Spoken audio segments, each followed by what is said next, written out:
been a long few days. I didn't want to come up here. Honestly, I never did. But life has a way of forcing your hand sometimes. And it was either this or a long, miserable wait for a hotel room back in town. So here I am, out in the middle of nowhere, alone in an old cabin, with nothing to do but wait for the storm to pass. The drive up here was rough.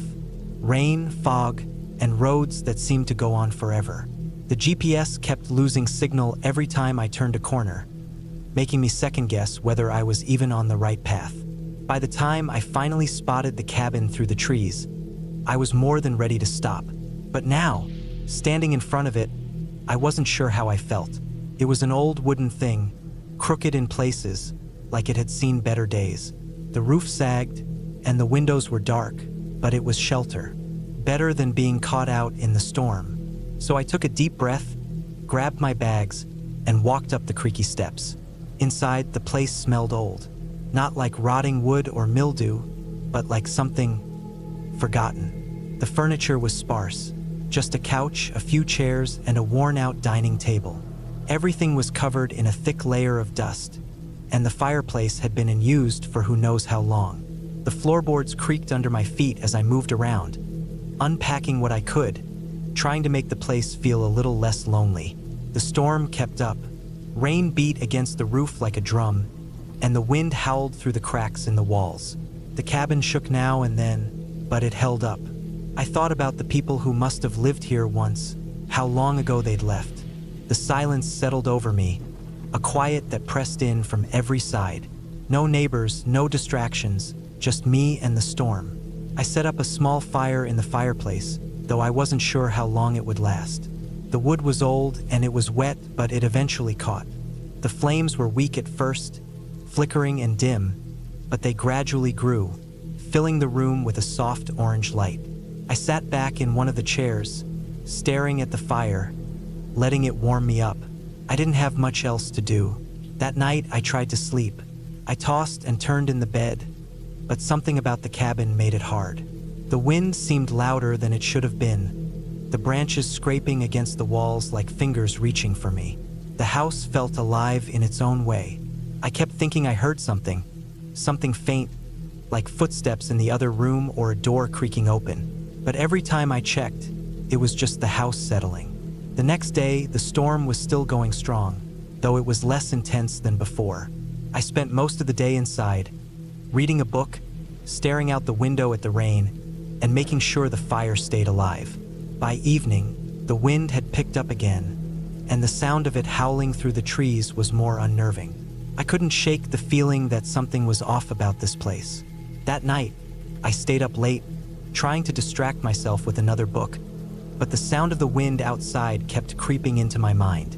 The occasional gust rattled the window, and there was a low groan from somewhere deep in the house, like the structure itself was shifting under the pressure of the storm. I didn't want to go to sleep, but exhaustion eventually caught up with me, and I finally crawled into bed. I remember lying there, staring at the ceiling, listening to the storm outside and the eerie sounds of the cabin. The creaks, the groans, the faint tapping of something against the walls. Then I heard it. The faint thud came from somewhere below me, deep in the cabin. At first, I thought it might have been an animal, maybe a raccoon or some other creature in the walls. But it was so deliberate, so consistent. The thud came again, then again, like someone was tapping on the floorboards. I sat up in bed, trying to steady my breath, waiting for the next noise. Came a sharp, rhythmic thumping. I swung my legs out of bed and stood up, listening. There was no one else here. I was certain of it. No one had come to the cabin, and there wasn't another soul for miles around. I grabbed the flashlight from my bag and made my way out of the room, the beam of light cutting through the darkness. The house was quiet, the air thick with tension. I walked slowly down the hall, the beam shaking in my hand, casting strange shadows against the walls. Every step seemed too loud, and the creaking of the floorboards beneath me made me jump every time. The thudding stopped, and the silence that followed was worse. I didn't know what to do. I had to check, though. At the end of the hallway was a door. I hadn't noticed it before, probably because it was hidden behind an old bookshelf. I'd been too tired when I arrived to investigate every corner of the cabin. The door was slightly ajar, just enough to make the room beyond look dark and empty. I felt a chill run down my spine as I approached, every instinct telling me to turn around. But I couldn't. I pushed the door open, and the room beyond was smaller than the others. The walls were covered in old wallpaper, peeling in places. A dusty old chair sat in the corner, its cushion torn. There was something about the room that felt wrong, but I couldn't put my finger on it. I shone the flashlight around, and that's when I saw it. The floor. It wasn't right. The wooden planks weren't flush with each other. There was a gap, a long, thin gap. It looked like a trapdoor hidden under years of dirt and dust. My heart started pounding as I knelt down to examine it, the flashlight beam flickering in my hand. I hesitated. For a moment, I was paralyzed with fear, my mind racing with possibilities. The storm outside was picking up again, and the wind screamed through the cracks in the walls. But my curiosity got the best of me. I grabbed the edge of the floorboard and pried it up, slowly, carefully. Beneath the floor was a small hole, deep and dark. I couldn't see the bottom. The air that came from it was cold and musty, like it had been sealed shut for years. But something was in there. I felt it. There was no way I was leaving this place without figuring out what was down there. I grabbed the flashlight, holding it out over the hole, and what I saw nearly made me drop it. There were things down there, old rusted tools, broken furniture, and piles of what looked like old clothes. And buried beneath it all was something that made my blood run cold. A pair of eyes, not human, too wide, too hollow. They stared back at me from the dark. I backed away, heart racing, my breath coming in short bursts.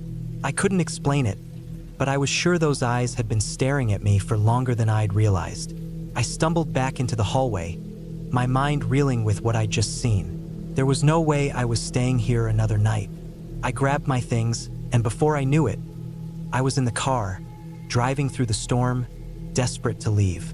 The wind howled, the rain came down in sheets, but I didn't care. I just wanted out. I didn't even look back at the cabin as I drove away. I don't know what I saw in that hole, but I'm not going back to find out. The storm passed, the skies cleared, and I made it home, safe. But I can't shake the feeling that something followed me from that cabin. Something that's still out there, waiting.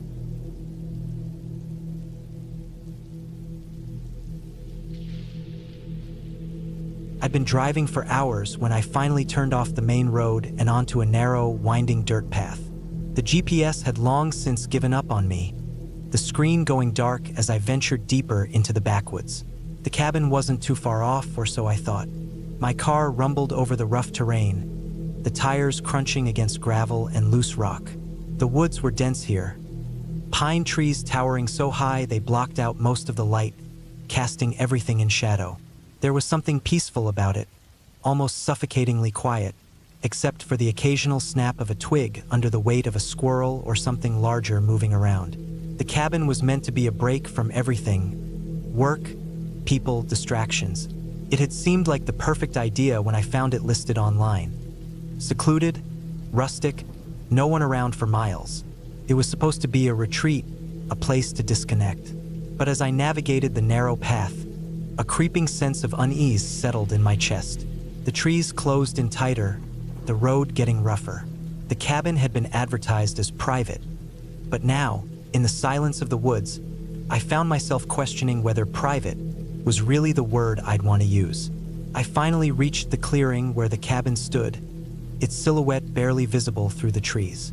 A thin layer of fog hung low to the ground, adding to the eerie stillness of the place. I shut off the engine and sat in the car for a moment, staring at the structure. The cabin was old, nothing too fancy. Wood panels, a small porch, a few windows with curtains that had seen better days. But it was still standing, and that was all that mattered. I grabbed my duffel bag, locked the car, and made my way toward the front door, the sound of my footsteps muffled by the soft earth beneath. The door creaked when I opened it, the hinges protesting from years of neglect. Inside, the smell of old wood and dust hit me. The cabin was bare, save for the essentials: a fireplace, a few pieces of mismatched furniture, and a kitchen that looked as though it hadn't been used in years. There were no pictures on the walls, no personal items. It felt as though someone had left in a hurry, or perhaps no one had ever lived here at all. I set my bag down by the door and walked around, inspecting the place. The floorboards were warped and creaked under my weight.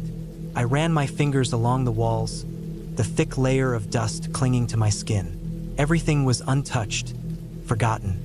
The only sound was the occasional rustle of wind outside and the soft groan of the cabin settling into place. I didn't mind the isolation at first. The quiet was calming. But as the night approached and the shadows grew longer, that calm started to shift. I couldn't shake the feeling that I was being watched, that the stillness of the cabin was hiding something just beyond the reach of my senses. I told myself it was just the unfamiliar surroundings, the isolation making me jumpy. It wasn't like anything was wrong. The place was old, but there was no reason to be scared. Or so I tried to convince myself. The first night passed uneventfully, though fitfully. I spent most of the evening by the fire, reading a book, the crackle of the flames the only sound in the cabin. The chill of the night air seeped through the walls, and I wrapped myself in a blanket as I drifted off to sleep on the couch. I woke up early the next morning, the first light of day filtering through the dust-covered windows. I hadn't slept well, but it wasn't unexpected. I stood up, stretched, and walked over to the small kitchen. There was a stove, a sink, a few cabinets, and a rusted refrigerator that hummed softly. It wasn't much, but it was enough. The silence in the cabin felt a little more oppressive in the daylight. I decided to take a walk. The air was fresh, and the woods around the cabin seemed to stretch out forever. I grabbed my jacket, locked the door behind me, and stepped outside. The fog from the night before had cleared, and the sun was trying to break through the trees. I could hear the distant call of birds, and for the first time since I arrived, I felt a little more at ease. The woods weren't so bad, I thought. They were just woods, after all. But the further I walked, the more I noticed things. Small things. A tree stump that looked freshly cut, though there was no evidence of an axe nearby. A pile of rocks that seemed arranged, not natural. A snapping of twigs in the distance, though I hadn't seen anyone. I paused, listening. There was nothing, just the soft rustling of leaves in the wind. I shook off the unease and continued walking, but it didn't go away. It lingered in the back of my mind, just out of reach but always there. By the time I returned to the cabin, it was nearing dusk again. I felt strangely relieved to be back inside, away from whatever I had sensed in the woods. But the relief was short-lived. That night, something changed. I couldn't pinpoint exactly what it was, but the cabin didn't feel like the same place anymore. The air was heavier, thicker, as though the walls themselves were closing in. I tried to ignore it, focusing on the book in my hands, but the feeling of being watched grew stronger. It wasn't just paranoia. I could feel it, a weight on my back, an undeniable presence in the room. I heard a noise, faint at first, like a tapping. It was coming from the corner of the cabin. I froze, my heart racing. The tapping stopped. I listened, straining to hear something, anything. The silence returned, stretching out, suffocating. I forced myself to get up, walk to the corner. There was nothing there, just shadows and dust. I turned the lights on in the room, checked the windows, made sure everything was locked up tight. Nothing, but the feeling didn't leave. It only intensified. I tried to go to sleep again, but the night felt endless. Every creak of the cabin, every gust of wind outside, made my heart jump. I kept checking the windows, checking the door, as though I were expecting someone or something, but no one came. When morning finally arrived, I couldn't bring myself to leave the cabin. I had planned on spending more time in the woods, but the sense of dread that clung to me was overwhelming. I stayed inside, pacing, trying to push the fear out of my mind. But every time I looked out the window, I saw something. A shadow, fleeting and quick, moving between the trees. Was it an animal or something else? I couldn't shake the feeling that I wasn't alone anymore, that the woods had a way of hiding things. I didn't know how to explain it, but I felt it deep in my gut. I locked the door and sat by the fire again, trying to calm myself, but the flickering flames did little to ease the tightness in my chest. That night, I heard something more distinct. A thud, then another, and another. It was coming from outside the cabin. I grabbed the flashlight and cautiously opened the door, stepping onto the porch. The beam of light cut through the darkness, but there was nothing there. Just the trees, the quiet, the same unsettling stillness. Then I heard a voice, not a whisper, but a call. It wasn't loud, but it was unmistakable. It sounded like someone, like a man, calling my name, just faintly, carried on the wind. I slammed the door shut and locked it, my pulse racing. My mind was running through every possible explanation. It was just the wind, just my imagination. But something inside me knew that wasn't true. There was someone out there watching me. The next morning, I packed my things. I couldn't stay any longer, not with the constant feeling of being watched. I didn't care how long the drive back would be. I just needed to get out. I grabbed my bag, left the cabin, and started the engine. As I drove away, the woods seemed to close in behind me, as if the trees themselves were watching me leave. I never came back to that cabin, but sometimes, when I'm alone in the quiet, I hear that voice again, calling my name from the distance, and I wonder if I ever really left.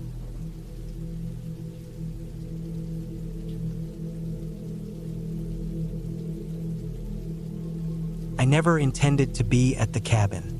It wasn't a place I had ever thought I would be, and yet here I was. It wasn't a cabin in the middle of nowhere, but it felt like it. It was isolated enough that cell service didn't reach, far enough from the nearest town that the quiet was overwhelming, and old enough that it creaked with every breeze. But it was supposed to be a weekend getaway, a break from work, from life. It sounded good in theory, a quiet weekend to disconnect and reset. It was a small cabin, tucked away near the edge of a forest in the foothills. The kind of place you'd see in an ad on a site like Airbnb, the cozy cabin with the fire pit outside, a large porch, and the promise of peace. In the pictures, it looked beautiful, serene even. But in person, it was different. The wood was dark and weathered, the front porch sagged slightly to one side, and the roof was covered in moss. A couple of rusted lawn chairs were set up in front, but there was something about the place that felt off. I couldn't put my finger on it, but I noticed it immediately as I pulled into the small gravel driveway. It wasn't that the place was falling apart, but the sense of neglect was undeniable. The grass around the cabin was high and uneven. The trees surrounding the place were dense, and I could see no other signs of human life for miles. No other houses, no lights, nothing to break the isolation. I got out of the car, grabbed my bag, and made my way up the small wooden steps leading to the door. The wood creaked beneath my feet. The place looked old, but it was clean enough on the inside. There was a couch by the fireplace, a small dining table near the windows, and an open kitchen area with basic appliances. There were 2 bedrooms, both modest in size, and a bathroom that could have been better maintained. It was the type of place where everything had a worn-in feel, like it had been used for many years by people just like me, people looking for an escape. I spent the first few hours inside, unpacking, setting up the place, and starting a fire in the fireplace. The room started to feel warmer, cozier, as the fire crackled and popped. I was starting to feel more at ease, convinced that maybe this was the peaceful retreat I had been looking for. But that calm didn't last long. That night, as I sat in front of the fire with a book, I noticed the oddest thing: the silence. There was no sound, nothing at all. It was eerily quiet. No wind rustling the trees outside, no animals, no distant sounds of traffic or neighbors, just silence. I tried to shake it off, telling myself it was just the nature of the place, that I wasn't used to being in such an isolated spot. But then, something else caught my attention: the creaking of the floorboards. At first, I thought it was the house settling, but it wasn't the typical noises I had heard before in old houses. It sounded different, more deliberate, almost like someone was walking. I stood up and glanced around, but I was alone. There was no one there. I checked the doors and windows, making sure they were all locked. Everything seemed secure. So, I tried to tell myself it was just my imagination, my mind playing tricks on me. I grabbed a glass of water and went to bed, hoping sleep would calm my nerves. But sleep didn't come easily. I tossed and turned, listening to every small noise around me, the wind picking up, the occasional creak of the walls. Every time I closed my eyes, I felt a sense of unease, as if something was lurking just outside the cabin. At some point during the night, I heard what sounded like a knock, 3 sharp raps on the front door. I sat up, heart pounding. My mind raced. Who could be knocking at this hour? There was no one for miles. No one should be here. But the knock came again, just as sharp, just as deliberate. I got out of bed and slowly made my way to the front door, peering through the peephole. Nothing. The porch was empty. I checked the windows and the sides of the house, but I didn't see anything unusual. No one was there. It was as if the knock had come from nowhere. I didn't sleep the rest of the night. I stayed up, trying to keep my mind focused on something, anything to keep the fear at bay. In the morning, I checked the door again. The wood still untouched. No sign of any disturbance. No footprints in the dirt. For the next couple of days, the odd occurrences continued. The creaking sounds grew more frequent, as though something, or someone, was moving around the house while I wasn't looking. Sometimes, I'd hear faint whispers in the wind, but I could never make out the words. Other times, I'd find objects slightly out of place. My mug moved to the other side of the table. A pillow shifted on the couch, as though someone had been there, even though I hadn't seen anyone. I felt the walls closing in. The isolation began to take its toll. I needed to get out of there, but something kept me rooted to the spot, something deep inside me that said I couldn't leave. I didn't want to be paranoid. I didn't want to jump to conclusions. I told myself I was just stressed, that I was just imagining things. Couldn't leave, not yet. On the 4th day, I decided to go out and walk around the woods surrounding the cabin. The forest was dense, and the path was difficult to follow, but I had to do something. I needed to feel normal again, to break the cycle of fear that had gripped me. As I walked deeper into the woods, I noticed something strange. The trees were unnervingly still, not even the faintest breeze moving the leaves. The ground beneath my feet was soft, damp from the previous night's rain. I walked for hours, just to put distance between myself and the cabin, but the further I went, the more isolated I felt. It was as if the forest itself was closing in on me. I turned back, hoping the walk would help clear my head, but when I arrived back at the cabin, it was different. The air felt heavier, charged with something I couldn't explain. Inside, everything was just as I had left it, but I could sense that something was wrong. The quiet was oppressive. I sat down on the couch, trying to calm my racing thoughts, but then I heard it, a soft scraping sound coming from above. It was the unmistakable sound of something heavy, dragging across the floor of the attic. I stood up, frozen in place. I had to check. I had to know what it was. Slowly, I climbed the narrow staircase to the attic, the wooden steps creaking under my weight. When I reached the top, I opened the door to find nothing, just dusty old furniture and cobwebs. But the sound persisted, like something was still moving around, just out of sight. My heart raced. I backed out of the attic slowly, my eyes darting around the room. The air felt thick, as though something was watching me, waiting. I didn't want to stay another night. I needed to leave now, but as I reached for my phone to call for help, I noticed something out of the corner of my eye. The front door was slightly ajar. I was sure I had locked it. I didn't hesitate. I grabbed my bag, threw it over my shoulder, and rushed outside. The sun was beginning to set, casting long shadows across the driveway. My car was parked at the end, just as I had left it, but the fear in my chest was overwhelming. I didn't look back as I got in the car and drove away, the tires crunching on the gravel road beneath me. As I pulled away, I finally let out a breath I hadn't realized I was holding. I was leaving the cabin behind, leaving whatever it was that haunted it. I had no explanation for what had happened, no answers, but I was going home. I had survived. That was enough for me. I wasn't going back. Not ever. It wasn't the peaceful getaway I had hoped for, but as the miles between me and the cabin grew, I felt the weight of the isolation lift. It would be a long time before I forgot the feeling of being watched, of being alone in a place where the quiet was more than just silence. But I was safe now, and that's all that mattered.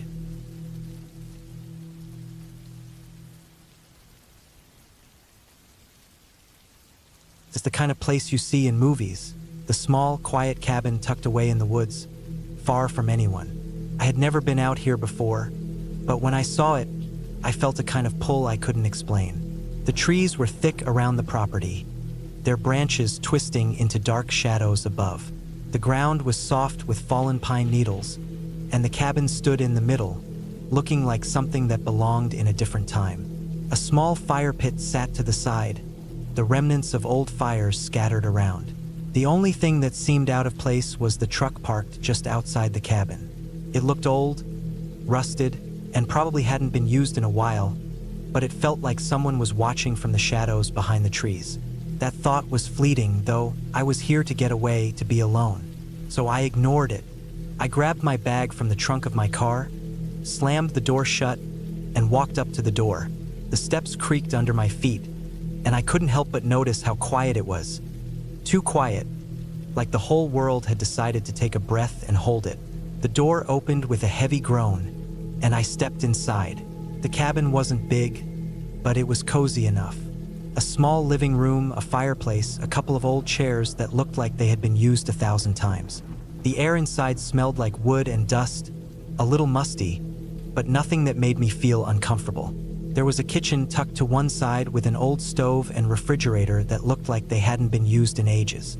The table was small, covered in a thin layer of dust, and a single light bulb hung from the ceiling. I dropped my bag on the floor and walked deeper into the cabin, feeling the weight of the silence. I had never been someone to mind being alone, but there was something about this place that felt off. Not in a supernatural way, but more like a wrongness in the air, something I couldn't quite place. I pushed it aside and started a fire in the stove. It didn't take long, and soon, the warmth of the flame began to fill the room. Felt good. I settled into the chair by the fire, watching the flames dance in the quiet. I had planned on spending the weekend here to clear my head, away from the noise of life. But as the hours stretched on, I began to feel it again, the sensation that something wasn't right. I couldn't put my finger on it, but the hair on the back of my neck stood up, and I kept feeling like I wasn't alone, even though I hadn't seen anyone since I arrived. That night, I didn't sleep much. I kept hearing noises from outside. At first, I thought it was just animals, maybe raccoons or deer moving through the trees, but as the night wore on, the sound started to feel deliberate. Slow, heavy footsteps just beyond the window, a branch scraping against the cabin walls, a distant knocking, almost like someone tapping on the door, but then nothing. No one ever came. The air outside was cold, and I found myself pulling the blanket tighter around me, trying to convince myself that everything was fine. It was just my imagination, right? The isolation was making me paranoid. The next morning, I went outside to clear my head. The sun was up, the trees around the cabin bathed in warm golden light, and everything looked normal, too normal. I walked around the perimeter of the cabin, looking for any signs of animals or people that might have been wandering around. Nothing, but there was something else. A small, almost imperceptible trail of footprints in the dirt, leading off into the woods. They weren't fresh, not really, but they were there. And they didn't look like any animal tracks I knew. They were too deliberate. The footsteps were spaced out too evenly, and they didn't appear to be from anyone hiking or walking leisurely. They looked like someone had been out here, watching. I felt my heart rate pick up. The cabin felt smaller now, like the walls were closing in. I quickly walked back inside, locking the door behind me. I was starting to feel the weight of it. The isolation, the quiet, the fact that there was no one else around. And that sense of being watched. It was like the woods themselves were holding their breath, waiting for something to happen. It made me nervous, and I couldn't shake it. I spent the rest of the day inside, moving between the kitchen, the living room, and the small bathroom, keeping busy, trying to ignore the growing sense of unease that settled over me like a thick fog. But no matter how much I tried to distract myself, my eyes kept drifting to the window, where the shadows outside seemed to grow darker with every passing minute. The sun started to dip behind the trees, casting long shadows across the clearing in front of the cabin. And then, just as I was starting to think about going to bed, I heard it again. A knock, soft at first like someone testing the door, and then louder, more persistent. My stomach tightened, and I froze in place, listening. The knocking stopped. I couldn't tell if I had imagined it, but something about the way it had sounded, the way it had come from the door, felt too real. I grabbed the small flashlight I had with me and moved quietly toward the door, my heart hammering in my chest. The cabin was still, too still. I shone the light through the small cracks in the curtains, trying to catch any movement. Nothing, just the trees swaying gently in the breeze. But when I looked down, there was something new on the ground, a small pile of dirt, like someone had been digging. I didn't know what to think. Was I just paranoid? Or was someone really out there? I couldn't stay inside all night. I had to know what was going on.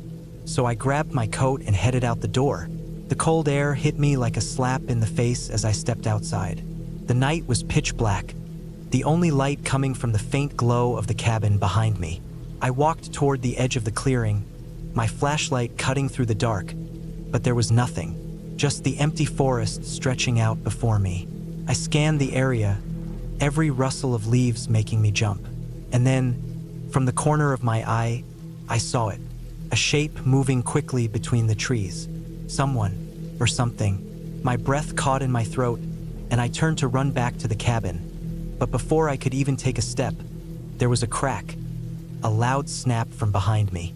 I whipped around, flashlight shaking in my hand, but there was nothing, just the dark.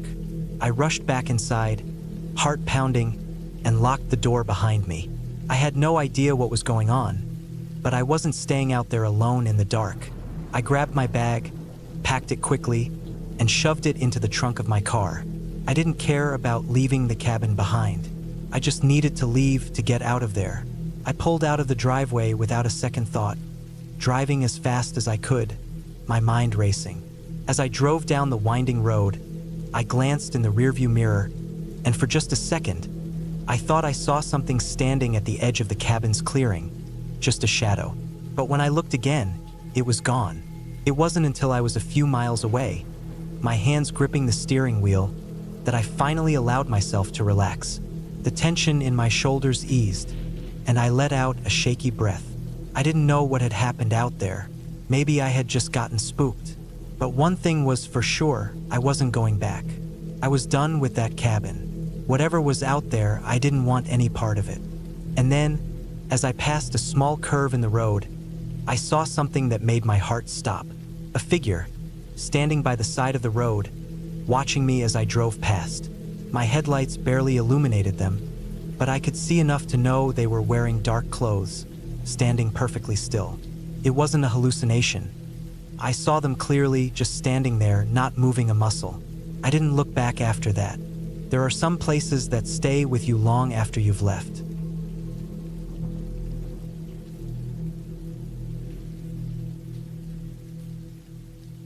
I never planned on staying in a cabin in the middle of nowhere.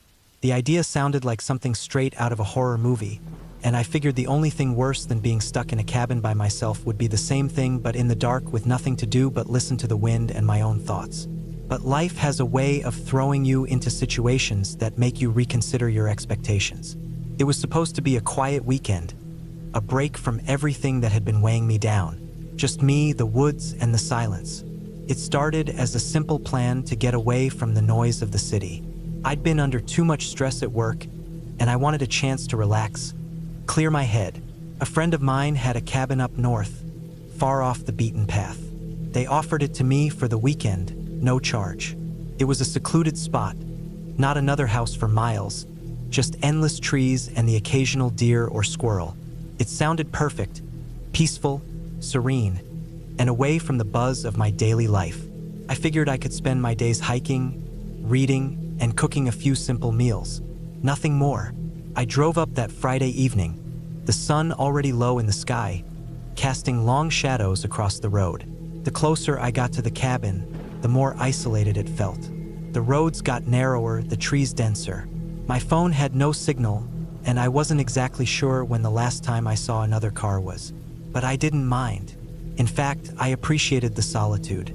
The place looked exactly as I had imagined. A small, rustic log cabin, set just far enough from the road to make it feel like it was a world away.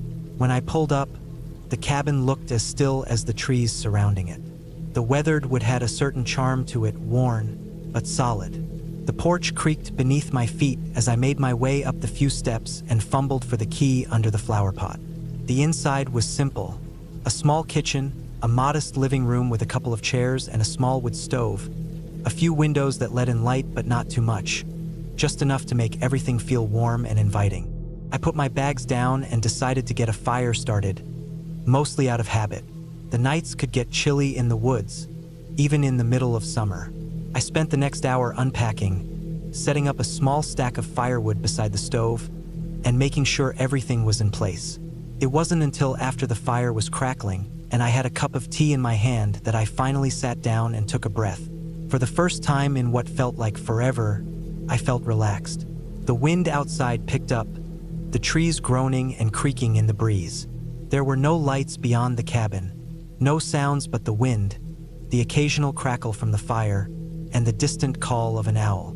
I made my dinner, something simple, just some canned soup and crackers, and ate it while staring into the flames. It was strange how comforting the silence could be. I thought about the city, my job, all the things I had left behind, and for a moment, it felt like everything was in balance. I finished up and cleaned the dishes, then pulled out a book to read by the fire.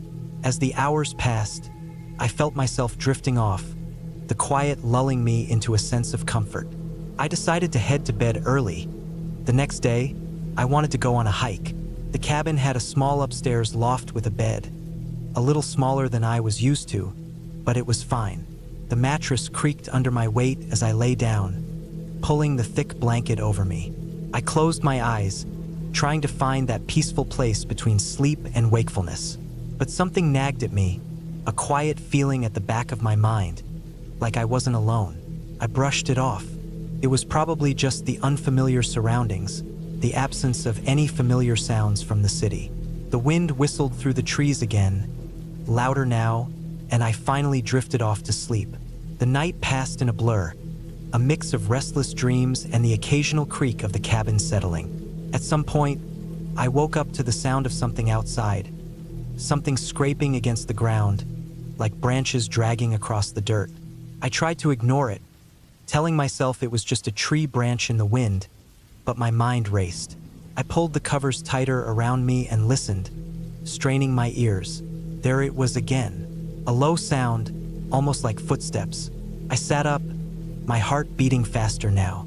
The room was dark, but I could see the faint outline of the trees outside the window. The wind had picked up, but it didn't explain the distinct noise of footsteps in the dirt, slow and deliberate. I waited for what felt like forever, too afraid to make a sound. My thoughts swirled. Was I just imagining it? Maybe it was an animal. A bear? A deer. There were plenty of them in the area, right? But then the scraping noise came again, louder now, closer to the cabin. My pulse quickened. I told myself to calm down, that I was overreacting, but I couldn't shake the feeling that something was wrong.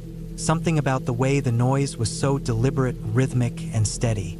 It wasn't the wind, it wasn't an animal. I stayed still, trying not to make a sound, but the more I listened, the more I realized that the sound wasn't just outside. It was coming from around the back of the cabin. I had a small porch in the back with a sliding door that led into the kitchen, but the backyard was all trees and undergrowth. What could be out there? I tried to convince myself it was nothing. Maybe some animal sniffing around, but my gut told me otherwise. There was something off about the sound. I decided I needed to check. I grabbed the flashlight from my bag, trying to keep my hands steady as I crept down the stairs. My feet barely made a sound on the old wooden floor, and I moved as quietly as I could toward the back door. I felt my breath catch in my throat. There was a small gap under the door, and I squatted down, peering out into the yard. For a moment, All I saw were the shadows of trees swaying in the wind. But then I noticed it. Something out of place in the dark. Something moving just beyond the tree line. A figure. I could barely make out any details. Just a shape shifting through the trees. My heart skipped a beat. I quickly backed away from the door, my mind racing. Who was out there? What were they doing?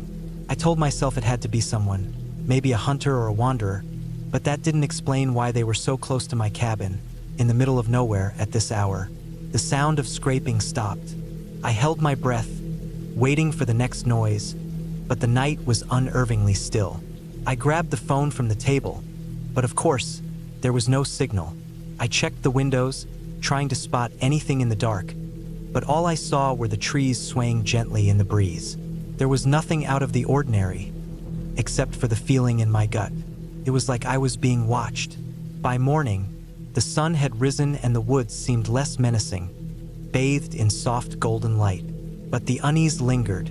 I couldn't shake the feeling that I wasn't alone, and that whatever had been out there last night was still nearby. But when I stepped outside into the cool morning air, I found no sign of anyone. No footprints, no broken branches, nothing. I spent the next couple of hours trying to rationalize it. It had been an animal. Maybe the sound I heard was just something in the trees, the wind playing tricks on me. I decided to go for that hike I had planned. It was the perfect way to clear my head, to escape the worry gnawing at me. I packed some water, grabbed my jacket, and made my way out of the cabin, hoping that a few hours in the woods would settle my nerves. But as I walked deeper into the forest, something caught my eye. A small path I hadn't noticed before, winding deeper into the trees, almost as though it was leading me somewhere. I hesitated, but curiosity won out. I turned down the path, my boots crunching on the forest floor. The trees around me were dense, their branches heavy with leaves, creating a canopy that blocked out most of the light. The further I walked, the quieter it got. No birds chirped, no squirrels scampered. It was just the sound of my own steps. And then I saw it. A small, weathered cabin, almost identical to the one I was staying in, but older. Its walls were covered in moss, and the roof looked like it had seen better days. It didn't make sense. There was no mention of another cabin in the area when I checked the map. It looked abandoned, but something about it felt wrong, like someone had left in a hurry. I stood there for a long moment, unsure of what to do.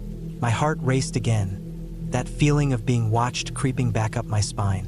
There was no one around, no signs of life, just the empty cabin, surrounded by trees. It wasn't until later that day, when I returned to the cabin, that I realized what had happened.